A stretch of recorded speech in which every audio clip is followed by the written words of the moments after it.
they That's ever, they, yeah, the guy who they wanted. And they told that to my dad too. They said we got him. Did they ever come after him?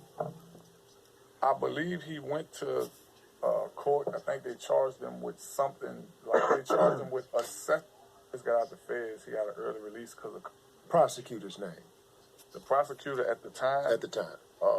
Bruce Daring was the prosecutor at the time. And I'm sure there's been several prosecutors since then.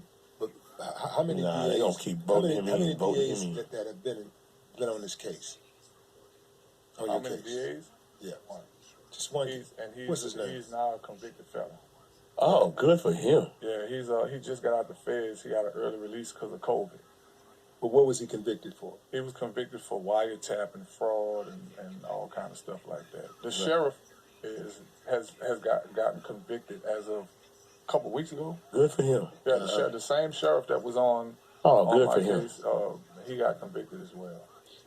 All right, so Mac was a rapper that was on No Limit in 2000, and he got convicted of murder.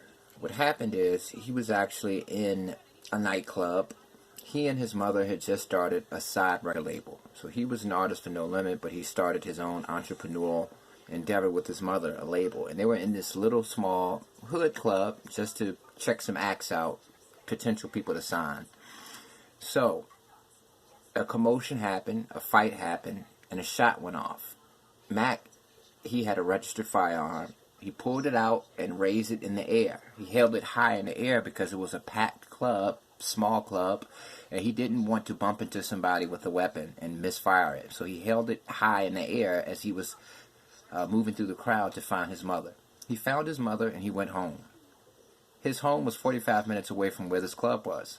When he got home, the person who was house-sitting, his little brother, told him that the police had just left and they are interested in talking to him about a murder. He was arrested. At court, Mac was able to prove that he didn't have any gunshot residue on his hands. The court lost the gunshot residue test. Then the prosecutors got an expert to testify that gunshot residue tests are unreliable. Mac had 5 or 6 weapons. They were all legal, all registered to him. And what they said is he had an opportunity to throw away the weapon because they tested all of his weapons and none of them had been fired. And they said in the 45-minute drive that it took for him to get home, he could have discarded the weapon. He got convicted of murder. 10 days after he was initially arrested, the person who actually committed the murder went to the sheriff and told him that he was the one who committed the murder, and he explained to him why he did it. And he even had the gun that he used. But they dismissed him.